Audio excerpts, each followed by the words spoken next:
Intermittent fasting could be the answer if you've stalled on your ketogenic diet journey. I know I've stalled and I'm looking for a way to maybe boost my weight loss and get some more energy and my brain going. So I'm pretty sure I'm about to start intermittent fasting. What about you? So sure, in fact, that we haven't eaten today. We have not eaten today, and this is the first time we haven't eaten breakfast in quite a long time, actually. Yeah. Welcome to the Dust or Mud Podcast, episode 34. Today we're going to dive into intermittent fasting and how it pairs really, really well with the ketogenic diet. Yeah, definitely. My name is Rich. And I'm Shelly. And here we go. Here we go.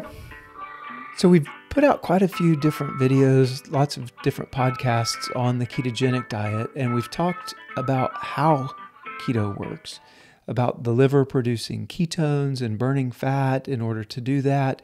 We haven't mentioned, though, why. Like, what actually happens? Why does it work? So we thought that we would take a moment here at the beginning, because it's important, to talk about why. Okay. So the most important thing whenever it comes to a keto diet or weight loss of any sort is the hormone insulin. That's true. Insulin is the absolute ticket. And if we can get a handle on what's happening with the insulin supply, demand, requests, whatever you want to call it, if we can get a handle on insulin and understanding how that works in our bodies, we can control a lot of things. That's right. To include our pant size. Yeah, right? We can. One little thing and we can control a lot. Yeah. So what insulin does is and we've talked about this, but we'll just do a review. What insulin does is it controls the fat cells. So when there's insulin in the bloodstream, they turn the fat cells into a receive mode. Mm-hmm. They say, get ready, here it comes. Mm-hmm. And so the fat cells say, open the doors, and they're ready to receive. Mm-hmm. And as long as the insulin is in the bloodstream, the fat cells aren't sending anything out. Mm-hmm. They're only bringing stuff in. Yeah. Mm-hmm. And our body produces that insulin as a response to glucose or sugar and carbohydrates. Right.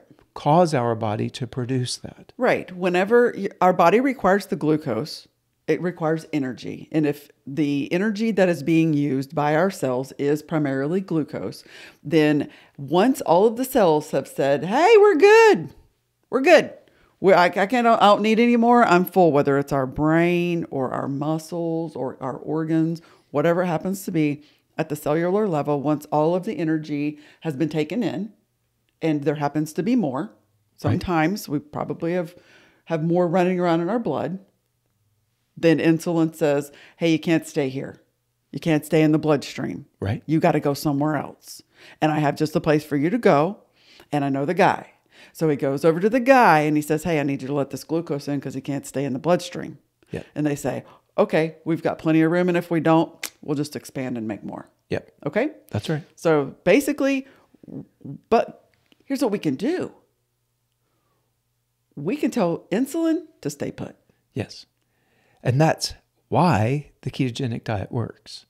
Exactly. Is because the carbohydrates are so low that your body's not spiking insulin. Right.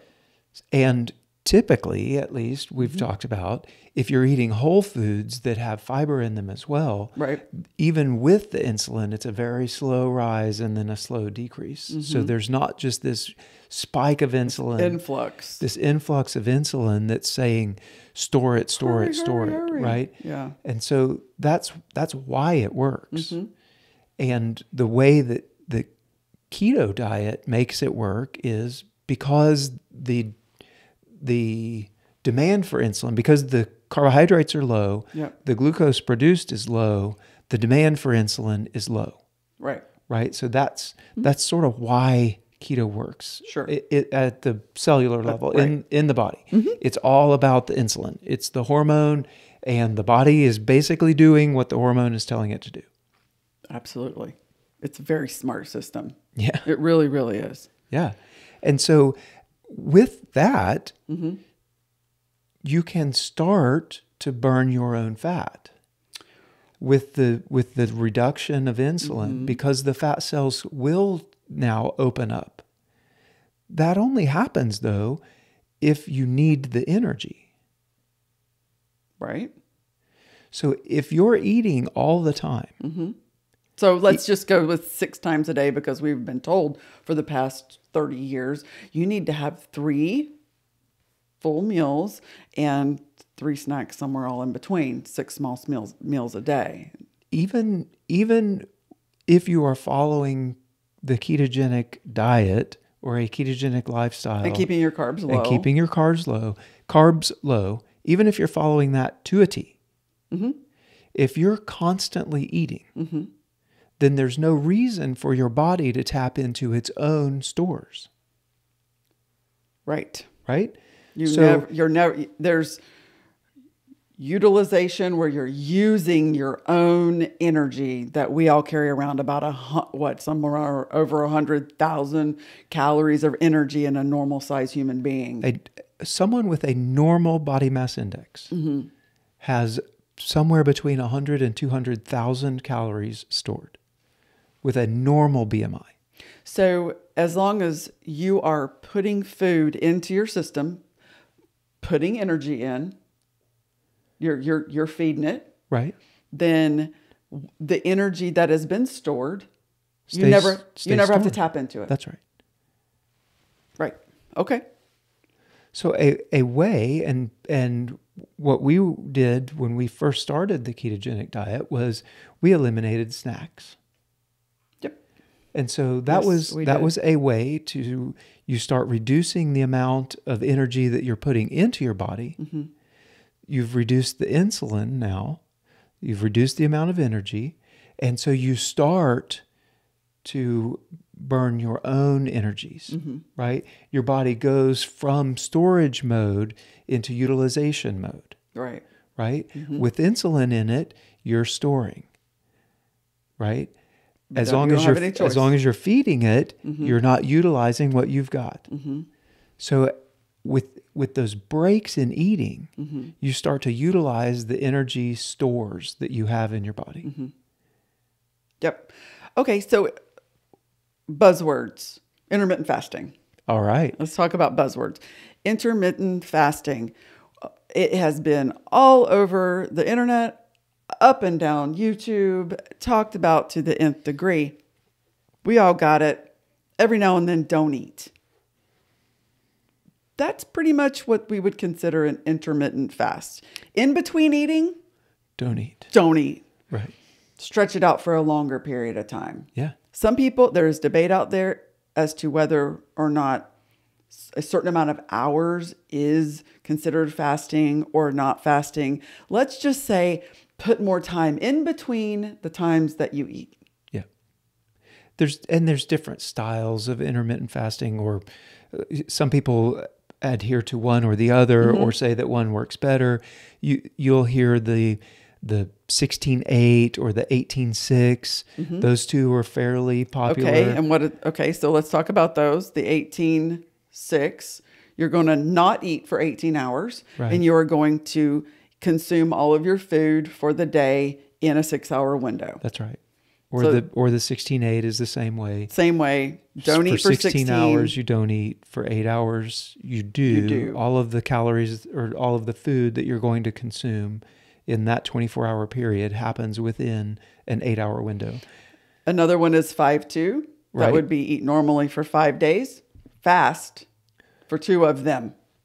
Some do full fast for the 24 hours. Some do a fast throughout the day, only eat one meal, like eat a supper meal, OMAD, or one meal a day, OMAD. Just eat that. And with the 5-2, they do talk about don't make those 2 consecutive days. So put eating days in between them. And then there's the eat, stop, eat, stop. Yeah, and that every one other is basically day, just every other day eat. Wouldn't that be almost like a 24-hour fast? Yeah. Yep. Constantly? Yeah. Okay. Haven't tried that one. Probably won't. Right. Probably that not. Just doesn't fit with my grocery needs. I do like to eat. Anyway, so we have decided we're going to start doing some intermittent fasting. The reason is because if you want a boost in energy, or if you want to gain the clarity in your mind and get any kind of clean out going that they talk about on the fasting, you've got to go longer in between meals. You do. And so we've decided, hey, let's go longer in between meals. The other thing that happens with the intermittent fasting is the amount of time that your body is without insulin is extended. Mm-hmm. So anytime you eat anything, your body produces some insulin.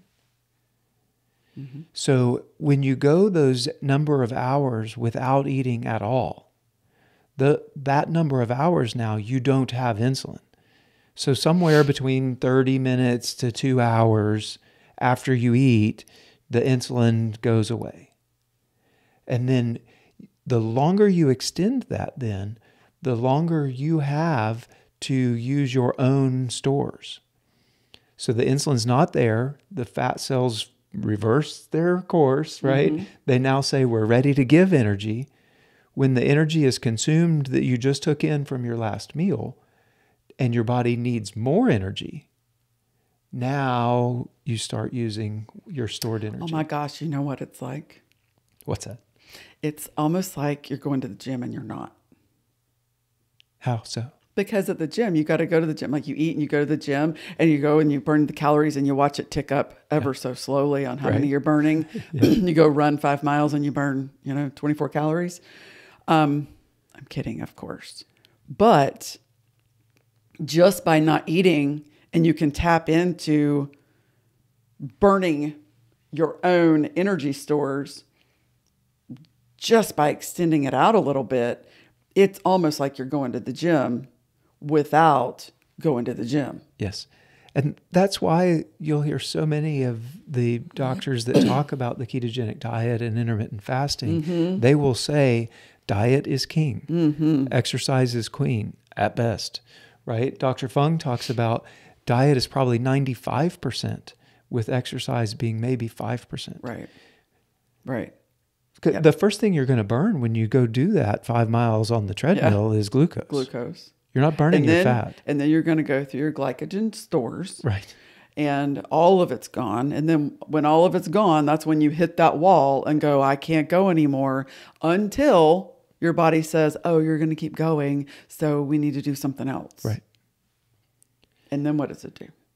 Yeah, I believe, I think at that point it transitions and it starts burning ketones. Because it has to. Right. Because there's nothing else. Typically, though, at that point is when you grab a sugar pack and you or you get off the treadmill. Yeah. Like, whew, I can't go anymore. Right. Because it's hard to fight. It's about a 20-minute situation. Right. It can be. You hit the wall and that's about it. So if we start intermittent fasting and the people that are listening also decide, hey, I want to try that too. What is the easiest way to get into this? How are we going to do our day? Are there any recommendations for the easiest way to implement something like this? Yes.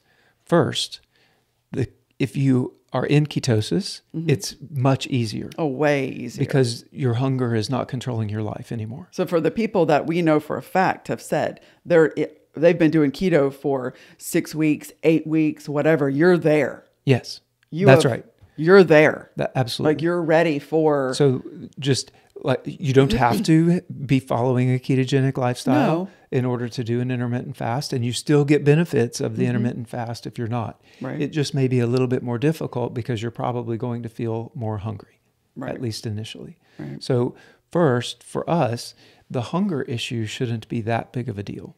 Are you hungry right now? We haven't eaten yet. No. Are you? Yeah. No, but whenever it's time for lunch, I'll be ready to eat. Fair. Okay. The second thing is, like, how do you get started? Go a little bit longer in the morning before you eat breakfast. Mm-hmm. Just stretch it out. Stretch it out. For you homesteaders, get your chores done before you eat. When you eat your last meal of the day, don't eat anything else after that. Okay. Don't have a bedtime snack. Eat your last meal. Make that your last meal. Now, you are fasting through the night. Yep, that's easy because you're sleeping. Extend that when you would normally eat breakfast. Extend that by an hour or two. Yeah. And then realize, okay, I can do that. And then maybe extend it another hour or two, and you're now at lunch. Right? You've worked yourself into, I can just skip breakfast. And so now you're at say 12 o'clock, you eat lunch, or 11 o'clock, you eat lunch. Eat your next meal at 5 or 6 o'clock, whenever you would normally eat your evening meal, and then don't eat again after that. Well, if you eat your lunch at noon, and you're finishing your dinner meal at 6, you've now done an 18-6, right? You didn't eat for 18 hours, and then your 2 meals you had within that 6-hour window. You are now smack dab in the middle of intermittent fasting. One thing that I will say is whenever we do eat lunch and we do eat dinner, they will not be small portions. We will eat the amount that we want to eat. We're not going to calorie restrict. No, we'll carbohydrate restrict. We will definitely carbohydrate restrict. We won't have hardly any. If we do have some, it will be a big bed of lettuce or something like that. But we are not going to calorie restrict. We're going to eat meats and fats and good food and feed our bodies so that our body is satiated. That's right. Yep, we sure will. So now as you combine the two, which is what you're talking about, you're combining the ketogenic diet with an intermittent fast. Now both of them are very good at reducing insulin levels. Both of them are very good at increasing your metabolism. Both of them are very good at mental clarity. So either of them on their own do those things.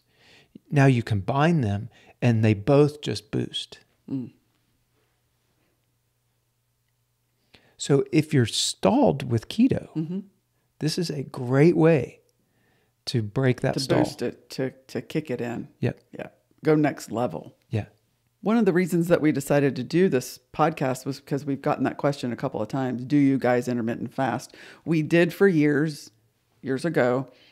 And then we moved to the farm and we had a lot of eggs and we had to eat them. And we thought breakfast would be a good time to do that. That's the only reason we stopped doing intermittent fasting. That's the only reason we stopped intermittent fasting. because we had eggs. For about 2 years now, we have not been intermittent fasting. And through you guys asking us, hey, do you? And some other friends of ours do. And we just got to poking it around, talking about it, and like, hey, you want to go back to intermittent fasting and not eating breakfast, basically, is what we're saying, because we don't snack anyways. Right. So we're going to kick breakfast out. Yep. And extend the non-feeding period. That's right. For ourselves. And that really is like all it is. That's all it is, right? You're just not eating for that period. It can be a mental thing, right? Because in your brain, when you say I'm fasting, that's like a thing. And it's the law. You're placing the law on yourself. Yeah. And so I'm fasting means I can't eat. And as soon as you say I can't eat, what do I think about? Eating. I just want to eat. Right. Yeah. And so so there are doctors out there like Dr. Sivas who says that an 18-hour period is not a fast. That's just you're not feeding yourself. Right. You're just not eating. You're just not eating. So if you look at it, if you're having a mental, if it's hard for you to say, I can't do a fast. Right. Okay. Look, I get hungry and I'm not going to fast. Right. Okay. Maybe could you skip breakfast? Maybe think about it differently. Yeah. Think about it as just, I'm not eating during those times. Right. right? It's not a fast. I'm just not eating. You bring up a good point. The struggles that we have, especially with the times of day that we eat, when we eat, what we eat, and the fasting being hard for a lot of people, for most people, to include myself. I don't want to go an entire day without eating. I could probably have. Yeah, we do it when we're sick. We all do it. But there's something within psychology that makes it such a struggle for all of us to make the switch to something that we maybe even believe would be really good for us. Yeah. If you're talking about cognitive dissonance, the issue there is that you've decided to do something. Like I believe that this would be good for me. Mm-hmm. So there's a decision there. There's a belief and a decision. I believe that fasting would be good for me. So if that's your belief, then your behavior should follow that belief. Mm-hmm. And now you have cognitive consonance. It's everything is working together well. Mm-hmm. And when your actions follow your beliefs, your brain is cool. It's when your actions don't follow your beliefs that you start to get stress and you start to have issues mentally. Things aren't working out quite right for you because you believe one thing, but you're doing something different. So if you believe fasting is good for me, but you're not doing it, I'm actually going to just eat. Mm-hmm. And then before I go to bed, I'm going to eat again. Mm-hmm. And when I get up in the morning, I'm going to eat again. Yeah. Now, if your actions are different than your beliefs, now that's when you can start having switch that around, issues. And let's use a different subject matter on that. Sugar.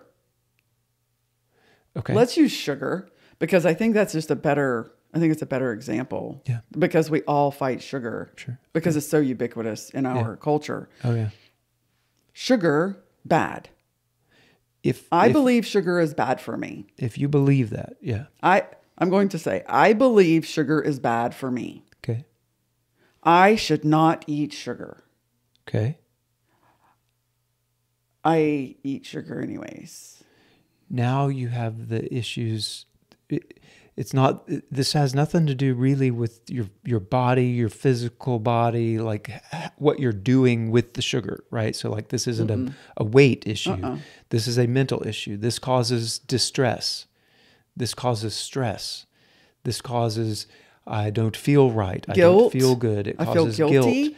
It causes these things. And the reason is because your actions are not following your beliefs. So there's a massive incongruency between my belief system or my values or whatever you want to call them, what I believe to be true, and my actions, what I'm doing. Right. Cognitive dissonance. Yes. And it's so easy and it's so hard to fight these days because we're all been trained so much for 40 years on what they've said is healthy for us to eat. And now some people are saying, maybe that's not so healthy. We need to switch over here and eat this other stuff. But I've been eating this is my belief system is to eat. So I think when you would get into cognitive dissonance is if you start to shift your belief. Okay. But your behaviors don't shift with it. If it's I still want to eat the potato chips. I now am starting to believe that maybe carbohydrates aren't all they're cracked up to be. Highly processed foods aren't all they're cracked up to be. A low-fat, high-carbohydrate diet may not be what it's cracked up to be. If you start to believe that, but yet I still want to eat the muffin. I still want to eat the crackers. Oh my gosh, the struggle is real. I still want to eat the potato chips. Yeah. Now, as your belief system starts to change, but your behaviors stay the same, now is when you start to induce stress. And so the way to get out of that is... The easy one is change your behavior, right? Like you said, you believe that it's bad, stop eating it. That's like on paper, I say that's easy. Right. That's really difficult to do. Yes. Because your behaviors are ingrained. Like you have trained your For body. 40 years. This is what you're doing. Yeah. Right. And so another way is just change your belief. I don't believe that anymore. I don't believe that. I know that they talk about carbs being bad, but I don't think that's actually true. Right. The USDA says I'm supposed to eat a high carbohydrate, low fat diet. So that's what I'm actually going to believe.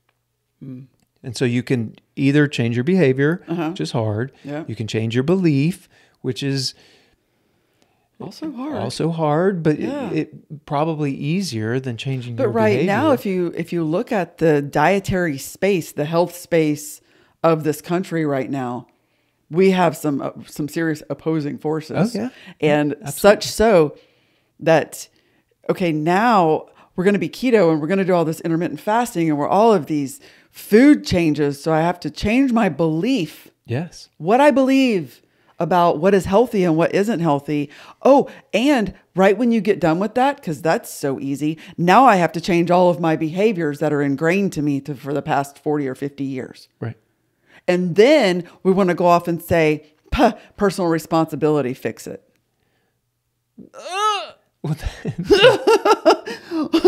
Meanwhile, I have cognitive dissonance in my mind because I cannot put my head around the fact I have to change all of these things all at one time.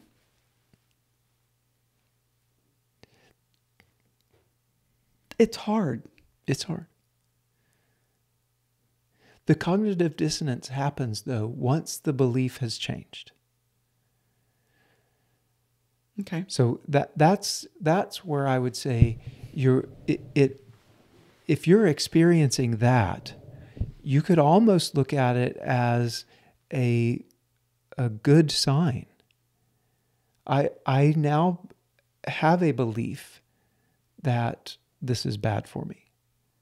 So if you're feeling that stress, if you're feeling that guilt, I would say you're on the right track. You really are. It's not easy to change the behavior, and I get that. Like I understand. Right. But if you're feeling that, you're getting there. You're good. That means that your belief has changed. If your belief hadn't changed, you wouldn't be feeling the stress. You wouldn't be feeling the guilt. You wouldn't care. You would say, I'm following the USDA guidelines. Yeah. Yes, I'm overweight and I feel bad and I'm metabolically ill and I have high blood pressure and I'm taking all of these medications, but I'm following the USDA guidelines. Right? Your belief hasn't changed. There is cognitive consonance. Your actions and your beliefs are matching up. No stress there. No stress. The stress happens when you start to believe this might not be good for me. Something's not right. Something's wrong. If you start to change your belief system, but you aren't changing what you're eating. Yeah. Now you have the distress.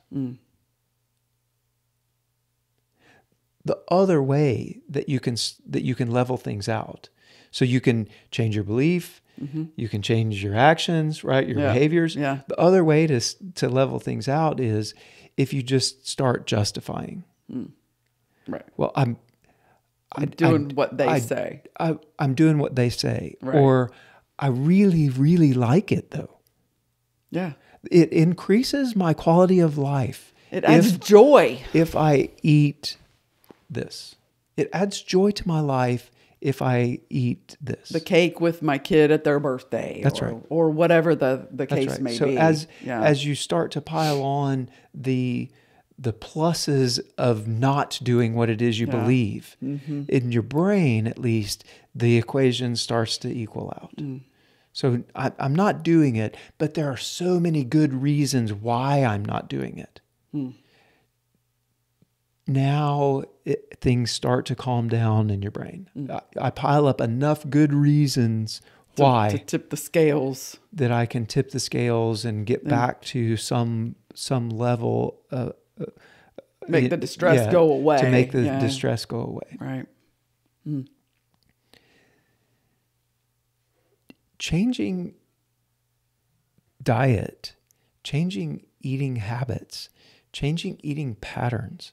Like, it is not easy. No, it is There's not. nothing about it that's easy. We're talking in our culture, in our society, we're talking about a paradigm shift. And we're not talking about just small things. We're talking about an entire shift from one metabolic function to another. Yeah. And that is hard. I believe that the only way that any of us are going to be successful in making a paradigm shift within our lives is amongst ourselves. Within myself, with you, with our friends who are also on board with this change, because I don't believe that they are going to get on board anytime soon. No. I'm not going to say never, but anytime soon, there's just too much money involved. So with that, I think it's very important that communities like this, the people who are in it together and commenting to one another and encouraging each other to make those small changes or really, really big changes to include their entire belief system. Yeah. And whenever you're changing a belief system, you need a community of people around you that also feel and believe those same things to be true. And that's how we're going to be successful in our health journey. Right. Whether it's a ketogenic diet, intermittent fasting, just not eating the birthday cake, making those decisions to, I'm just going to make better health choices. Yeah. I think it takes us. It takes finding someone within your life and in your community. If you have them, and if you don't, find a community like this and get in the comments section and dive into that community and find us or find someone who can relate back with you. Yeah. Absolutely. That is very important. Yes, it is. Mm-hmm. So we have each other, and we just now know that we're not going to eat breakfast. Right. Until otherwise decided. Which is a really good thing right now because our cow, Happy, is not making milk. And so things like milk and yogurt and things we enjoy for breakfast sometimes are not available to us. Although we can make butter, which is definitely keto friendly, heavy whipping cream, keto friendly. They're making some of our cheeses are keto friendly. So the milk that we do have remaining, we will turn into some keto friendly fats, and then we won't eat breakfast for a while. Yeah. No worries. No. If this video showed up in your feed, and this is the first one you've watched, but it interests you and you're wanting to know more about the ketogenic diet, we did do a video called The 9 Health Benefits of Keto, and I'll leave a link to it at the end. Please make sure to subscribe, like, and share with your friends and family. Until next time, bye y'all. Bye y'all.